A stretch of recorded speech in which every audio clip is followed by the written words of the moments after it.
नमस्कार। आप देख रहे हैं पंजाब केसरी टीवी और इस वक्त हमारे साथ मौजूद है अनिल मान, जो नलवा हलके से जो है गद्दावर नेता माने जाते हैं और कांग्रेस पार्टी से जो है चुनाव भी नलवा हलके से जो है लड़ चुके हैं। तो इनसे बातचीत करेंगे। सर, आप लगातार नलवा हलके के दौरे कर रहे हैं, तो आपके क्षेत्र के अंदर किस प्रकार की जो है समस्याएं है वो देखने को मिल रही है? नमस्कार, आपके सभी दर्शकों को मेरा नमस्कार। पूरा नलवा विधानसभा जो है त्रस्त है। अगर हम बात करते हैं रोजगार की, बात करते हैं, कोई रोजगार नहीं है। अगर हम किसान की बात करते हैं, किसानों को खाद, बीज, पानी, किसी भी तरह की कोई मुआवजा या किसी भी तरह की कोई उसको राहत नहीं है। अगर बात करते हैं, हम खिलाड़ियों की बात करते हैं तो खिलाड़ियों के लिए कोई सुविधाएं नहीं है। अगर हम स्टूडेंट्स की बात करते हैं, स्टूडेंट्स के लिए कोई ट्रांसपोर्टेशन की या और कोई नए कोई कॉलेज खोलने की या कोई ऐसी व्यवस्थाएं नहीं है। अगर मज़दूर की बात करते हैं तो मज़दूर के लिए कोई रोज़गार का कोई कोई ऐसा आयाम नहीं है। अगर हम कर्मचारियों की बात करते हैं तो कर्मचारियों भी आज बेहाल है। जो एक कर्मचारी, जो 10 कर्मचारियों को मिलकर एक जो काम करते थे, अब एक कर्मचारी को वो काम करना पड़ रहा है। पूरी तरह से अगर बात करें, आम आदमी की बात करते हैं तो पीने का पानी नहीं है। किसानों की बात करें तो नहरी पानी नहीं है। हर तरीके से जो है नलवा विधानसभा जो है बेहाल है। और प्रशासन ने और विधायक ने नलवा विधानसभा को जो है भगवान भरोसे छोड़ा हुआ है। सर, नलवा हलके के अंदर जो है सबसे ज्यादा जो पानी की किल्लत बहुत है, चाहे वह निकासी को लेकर के हो, चाहे वो पीने के पानी को लेकर के हो। ठीक है। और पिछले साल की बात की जाए तो पिछले साल के अंदर जो है जिस प्रकार से जो है वहाँ की जो ड्रेन ओवरफ्लो होके कई खेत जो है पानी के अंदर डूब गए थे, तो किसान भी अच्छे खासी उनकी जो है फसलें जो है खराब हो गई थी। अब भी जो है वो मार अब भी झेल रहे हैं। तो क्या कहेंगे, अब की बार जो प्रशासन या सरकार की किस प्रकार से जो तैयारियां है? क्या अगले 2 महीने बाद जो है मानसून की फिर से आने मानसून आ जाएगा, तो उसको लेकर के कोई तैयारियां की हुई है सरकार की तरफ से? देखिए, पीछे जो बाढ़ आई, नलवा विधानसभा में बाढ़ आई, वो लगभग जो आधा विधानसभा जो है बाढ़ की ग्रस्त में था। जी उसका मुख्य कारण ये था कि जो ड्रेन, हमारी जो ड्रेन है, उसका कोई रख रखाव नहीं था, जी उसकी सफाई नहीं थी। जी उसे कारण जो है इतना बड़ा नुकसान हुआ। जी और नुकसान भी हुआ और उसके बाद भी जो है जो किसान थे जिनकी फसलें डूब गई थी, फसलें बर्बाद हो गई थी और अगली फसलों की बुआई नहीं हुई थी। जो गरीब थे जिनके घर जो है टूट गए थे, और व्यापारी जो थे जिनका बहुत बड़ा नुकसान हुआ, किसी को भी है, किसी को कोई मुआवजा सरकार की तरफ से नहीं मिला। अब बात करते हैं अगली मानसून की, बात करते हैं। अभी हम लोग ड्रेन पे होके आए थे, 2 दिन पहले हमने पूरी ड्रेन का हमने मुआयना किया था। और अभी आगे भी हम लोग जो है ना उस पर काम करेंगे। और पीछे भी मेरे पास काफ़ी वीडियोग्राफी मेरे पास पड़ी है अभी। तो अभी भी जो ड्रेन का जो पिछले साल जो हालात थे, जो जितना उसमें गंद और गाद जो फंसी हुई थी, उससे ज़्यादा इस बार आ गई, क्योंकि लास्ट ईयर पानी काफ़ी आया था। उसके साथ साथ जो है जो गंदा पानी और जो गाद आने से जो है और ज़्यादा जो ड्रेन भर चुकी है। अगर बारिश ज़्यादा आती है तो इस साल जो है बाढ़ के हालात ज़्यादा बड़े होंगे। लगभग जो नलवा विधानसभा हमारा जो है पानी में डूब जाएगा। प्रशासन का और विधायक का कोई भी ध्यान जो है उसके ऊपर नहीं है, क्योंकि अभी मात्र 2 महीने हैं। अगर आज प्रशासन अपना संजीदगी से अगर अपना काम करता है तो हो सकता है हमें थोड़ा सा जो है थोड़ा सा बचाव, जो विधानसभा का कोई बचाव हो जाएगा। उसके लिए जल्दी ही हम लोग जो इकट्ठे होके डीसी साहब से मिलेंगे, प्रशासन से मिलेंगे, प्रशासन को अवगत कराएंगे कि आपको ये जो काम करना चाहिए। तो सर, लगातार जो नलवे हलके के अंदर जो ये पानी की जो दिक्कतें आ रही है, पिछली बार आपने भी जो है पूरा जो है अपने क्षेत्र को जो संभाला था और वहाँ जो है जितने भी आपसे संभव जो प्रयास थे आपकी तरफ से जो पानी निकासी को लेकर वो आपने किए। तो अब की बार भी जो है अनिल मान की जो है टीम ऐसे ही नलवा क्षेत्र को बचाने का काम करेगी अगर ऐसे हालात पैदा हो जाते हैं? देखिए, मैं एक राजनीतिक पार्टी से आता हूँ और उसको रिप्रेजेंट करता हूँ, और मेरी मोरल रिस्पॉन्सिबिलिटी बनती है कि मेरी विधानसभा के जो लोग हैं उनके प्रति मेरा दायित्व बनता है। वो कमेटी ग्राउंड पे हम जो जितना भी मेरे से बन पाएगा मैं वो काम करूँगा, और हमेशा मैं करता आया हूँ। और वो बहुत थोड़ा एक शेयर होता है। जो राहत का सबसे बड़ा जो शेयर होल्डर है वो गवर्नमेंट है, क्योंकि गवर्नमेंट के पास अपना तंत्र होता है और उनको काम करना चाहिए। पर जब बाढ़ आई थी तो पूरा जो पानी भी निकला था, जब विधानसभा से पानी भी निकालने का काम ये हुआ था, तो वो जो वो है, लोगों ने अपने आप ही जो मेहनत करके जो है, रामपाल जी महाराज जी हैं, उन्होंने थोड़ी मदद करी। कुछ लोगों ने अपने पैसे से, अपने संसाधनों से, मारिया नगर की बात करता हूँ तो पंचायत का जो पैसा था, जो उनकी एफडी थी, उन्होंने वो बुना के उसको पानी निकालने का काम किया। सरकार की तरफ से कोई राहत नहीं था। जो हमारे जैसे जो लोग थे, जिससे जितना भी जो जिस लेवल पे जो मदद हो पाई थी, क्योंकि मैं अकेला नहीं करता, बहुत सारे लोग, जब समाज का यही रहता है कि जब भी कोई मुसीबत आती है तो हम सभी लोग मिलकर उससे लड़ाई लड़ते हैं।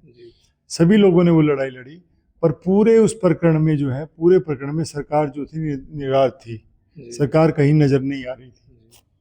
अभी भी मैं कह रहा हूँ कि अभी भी बाढ़ का बहुत बड़ा जो है ना खतरा है, उस पर सरकार को ध्यान देना चाहिए और लोगों को आने वाली आपदा से बचाना चाहिए। तो सरकार और प्रशासन तो कह रहे कि हम बिल्कुल तैयार है, अब की बार इसी प्रकार की कोई भी जो है पानी की किसी प्रकार की जो किल्लत नहीं आएगी, यानी कि जो निकासी है वो भरपूर सारे जो है साधन संपन्न कर दिए जाएंगे, किसी प्रकार के खेतों के अंदर पानी नहीं रुकने दिया जाएगा। देखिए, इस सरकार की कथनी करने में फर्क है। जी। आज तक का इसका इतिहास रहा है। इनको 11-12 साल हो जाएंगे, ये जो बोलते हैं वो काम ही नहीं करते। जो बीजेपी बोलेगी वो काम नहीं करेगी, उससे दूसरा काम करेगी। तो मेरा तो कहना ये है, अगर इन्होंने बोला है, अगर ये वो काम करेंगे तो हम लोग इनका दूसरी पार्टी में होने के बाद भी इनका धन्यवाद करेंगे। कम से कम आपने मेरे हल्के को बाढ़ राहत से बचाया है। तो कथनी करने में इनके फर्क है, पर इनको काम करना चाहिए। अगर बोला है तो ये काम करना चाहिए। सर, भाजपा से जो सांसद है रेखा शर्मा जी, उन्होंने भजनलाल जी को पे टिप्पणी की है कि बदमाशी करके जो चुनाव जीते थे, तो इसको लेकर आपका क्या कहना है? देखिए, उन्होंने जो रेखा जी हैं, उन्होंने अकेले भजनलाल पे नहीं, बंसीलाल जी पे भी उन्होंने उनके बोला था।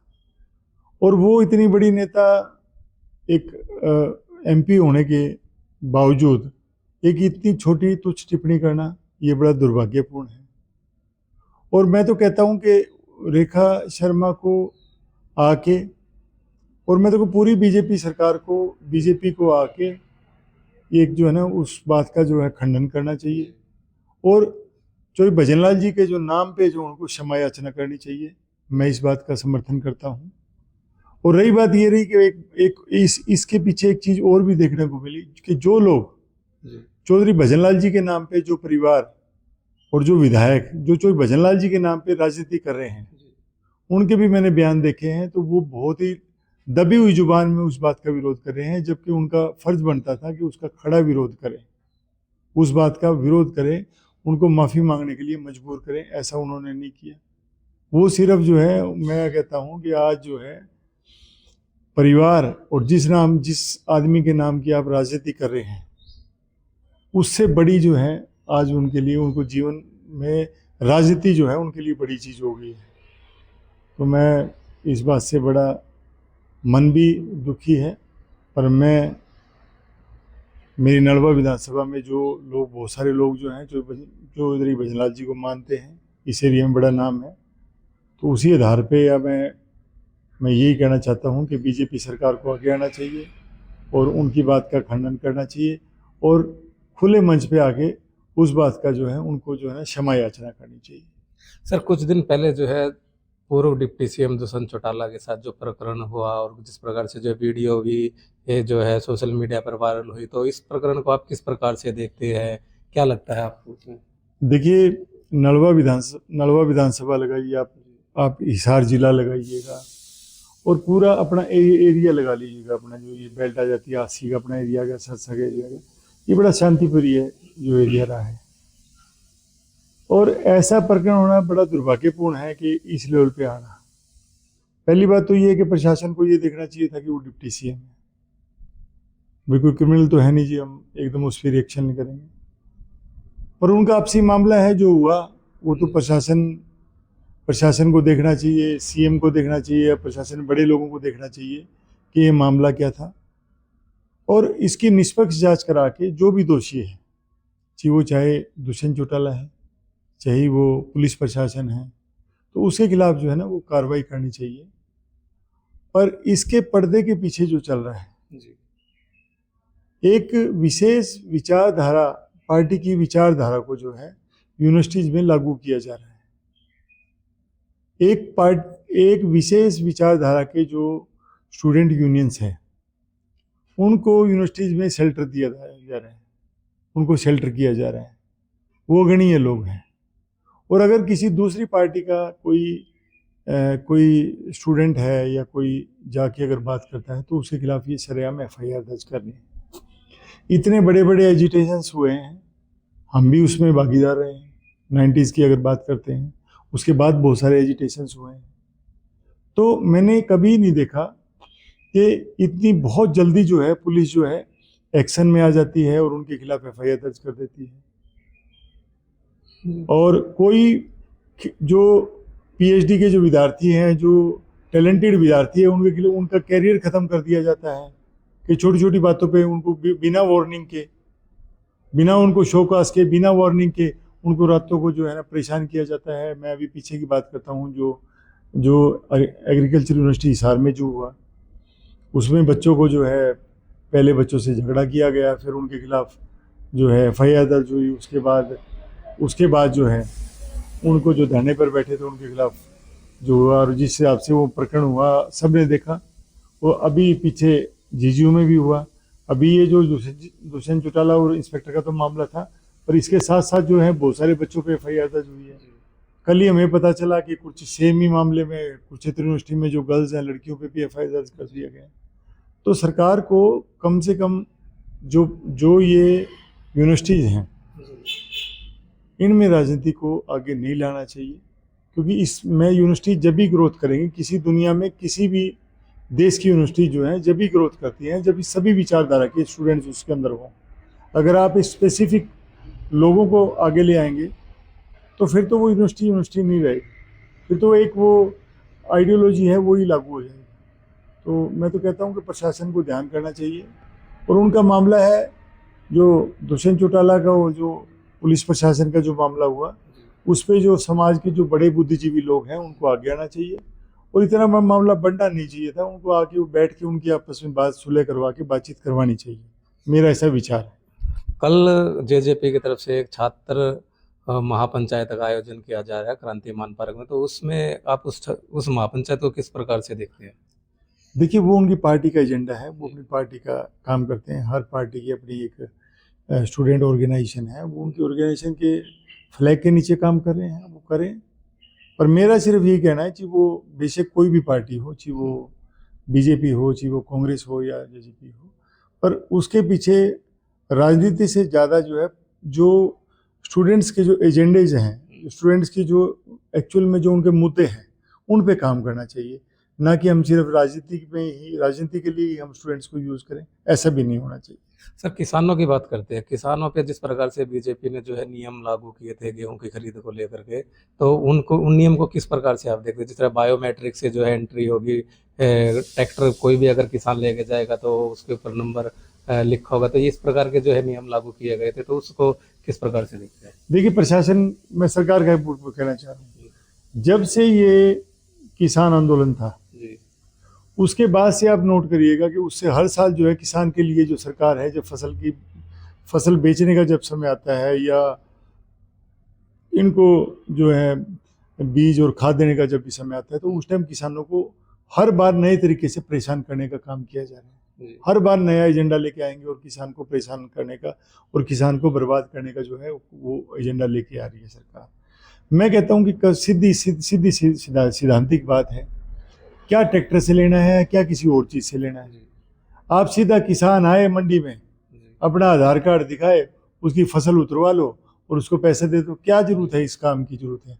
अगर सरकार को करना ही है, मैं आज अगर बात करता हूँ, अगर मैं अगर जिससे ट्रेड डील अभी हुई है, एग्रीकल्चर जो ट्रेड डील हो, जो हमारे लिए बहुत बड़ा किसानों को बर्बाद करने की जो ट्रेड डील हुई है, वो जो US से हुई है, अगर मैं बात करता हूँ तो उन किसानों की बात करता हूँ, तो उन किसानों को तो 80% सब्सिडी मिलती है, 90% सब्सिडी मिलती है।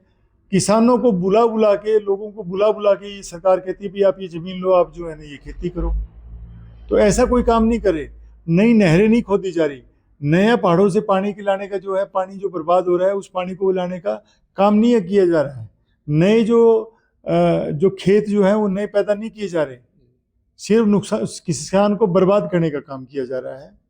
और सरकार का मकसद सिर्फ एक है कि किसान जो है वो अपनी सारी ज़मीन जो है, जैसे इनका पीछे जो आंदोलन के टाइम पे जो इनका मुख्य एजेंडा ये है, किसान जो सारी ज़मीन जो है अडानी अंबानी के नाम कर दें, तो यही इनका मुख्य एजेंडा है। तो ये थे हमारे साथ अनिल मान, जो नलवा हलके के जो कदावर नेता माने जाते हैं। इन्होंने अपने नलवा हलके की एक बार फिर से जो आवाज़ उठाई है, जो वो पिछले साल जो है पानी निकासी को लेकर जिस प्रकार से नलवा हलका जो है पानी में डूब गया था, तो उसकी निकासी को लेकर सीधा सीधा सरकार से जो है मांग की है कि अब की बार जो है नलवा क्षेत्र की तरफ ध्यान दिया जाए और वहाँ पर जो है पानी निकासी के जो पूरे प्रबंध किए जाए। पंजाब केसरी टीवी के लिए हिसार से विनोद सैनी। हमसे जुड़े रहने के लिए हमारे YouTube चैनल को सब्सक्राइब करें और नई वीडियो की नोटिफिकेशन के लिए बेल आइकॉन को दबाएं। अगर आप ये वीडियो Facebook पर देख रहे हैं तो लाइक जरूर करें और ज्यादा से ज्यादा शेयर करें। धन्यवाद।